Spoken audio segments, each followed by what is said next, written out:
du Père, du Fils et du Saint-Esprit, un seul Dieu, Amen. Chers spectateurs, j'aimerais vous parler aujourd'hui d'un sujet très important, choisir son conjoint. Le choix de son conjoint est sans aucun doute une décision lourde de conséquences pour tous ceux que Dieu a appelés à suivre la voie du mariage. Et ces derniers représentent la grande majorité des croyants. Cette question doit être étudiée sous tous ses angles. Il convient que les jeunes soient sensibilisés à ce sujet assez tôt afin de rectifier les éventuels principes ou comportements qui pourraient s'infiltrer dans leurs esprits et qui pourraient par la suite nuire au couple. Quand faire le choix? Il faut savoir qu'il existe un moment propice pour ce choix, et ce pour les raisons suivantes. Première raison, les jeunes commencent par traverser une phase où ils prennent conscience du sexe opposé.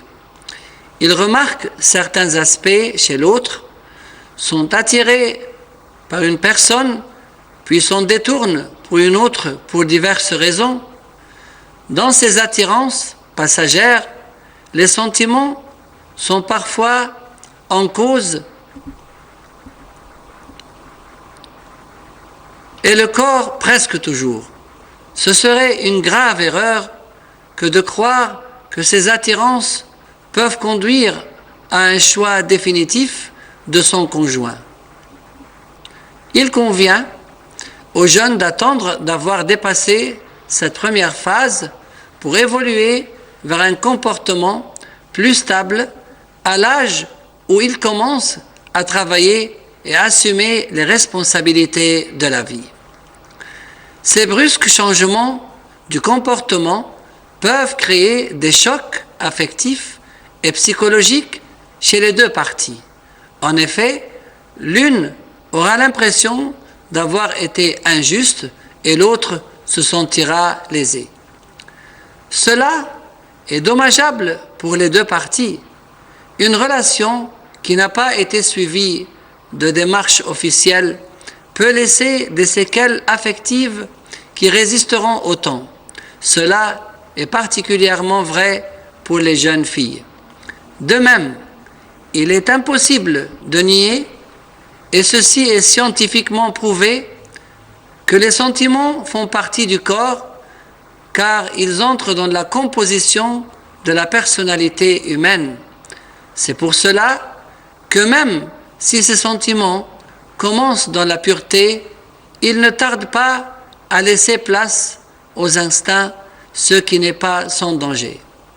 Enfin, le jeune homme qui rencontre trop d'empressement de la part de la fille qu'il a choisie commence à douter d'elle et finit par s'en détourner, même à l'approche des démarches officielles.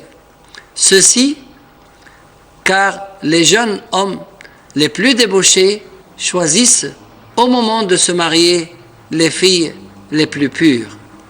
Pour cela, les jeunes doivent se comporter avec sainteté et ne pas succomber aux appels des sentiments, de l'instinct ou des sens. Leurs fréquentations doivent se dérouler dans le cadre d'une mixité chrétienne et sainte. Quelles sont donc les caractéristiques d'une saine mixité?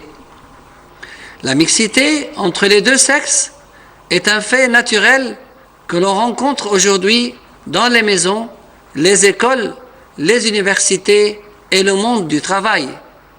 Le danger de la mixité réside dans les déviations dont elle peut faire l'objet, soit une déviation dans le sens du relâchement et du laisser-aller, comme cela est le cas dans les sociétés occidentales, ou au contraire, une déviation dans le sens d'une extrême rigueur, comme parfois le cas dans certaines sociétés orientales où la séparation des sexes est très stricte. Quant à la mixité chrétienne, elle a ses caractéristiques et ses limites. Nous abordons dans ceux qui suit certaines de ces caractéristiques. 1. Il s'agit d'une mixité en présence du Christ. Chacune des deux parties est rattachée au Christ, rassasiée de sa grâce et sanctifiée par son esprit. La mixité est une conséquence des obligations du travail et de la vie, et elle se déroule dans un esprit saint et fraternel. Dans l'épître de saint Paul aux Philippiens chapitre 4 ou dans son épître aux Romains chapitre 16, nous trouvons quelques saints exemples de la mixité chrétienne. Il s'agit des servants et servantes de l'Église de Dieu qui travaillent ensemble dans la vigne du Seigneur en toute pureté, chasteté et retenue. Et leurs noms, à tous, sont inscrits dans le livre de la vie. C'est pour cela que le jeune chrétien ne doit jamais quitter sa demeure sans s'assurer qu'il est bien entre les mains du Christ. Et c'est armé de cette protection qu'il part au combat en toute situation. Il a la certitude que le Christ est sa lumière et sa force, et il s'écrie sans cesse « Nous sommes plus que vainqueurs par celui qui nous a aimés ». Il s'agit d'une mixité qui se limite au cadre professionnel, qui exclut les discussions inutiles ou futiles, les familiarités malsaines et les propos destructeurs. Cette mixité ne doit pas déborder du lieu du travail. Il s'agit d'une relation professionnelle entre collègues. Dès que vous sentez, grâce au Christ qui est en vous et qui vous éclaire, que vous deviez de cette voie, revenez aussitôt vers le droit chemin avec l'aide du Sauveur qui est avec vous à chaque instant. C'est une mixité qui reste toujours dans le cadre d'un groupe dont les membres coopèrent en toute pureté et innocence. C'est une église, c'est-à-dire une assemblée, unie par l'Esprit, qui œuvre pour la gloire du Christ et le bonheur de tous. Aussi, il est totalement exclu de développer une relation privée avec tel ou tel membre du groupe. Il s'agirait d'une déviation par rapport au droit chemin et par rapport au groupe uni par le Christ dans la sainteté.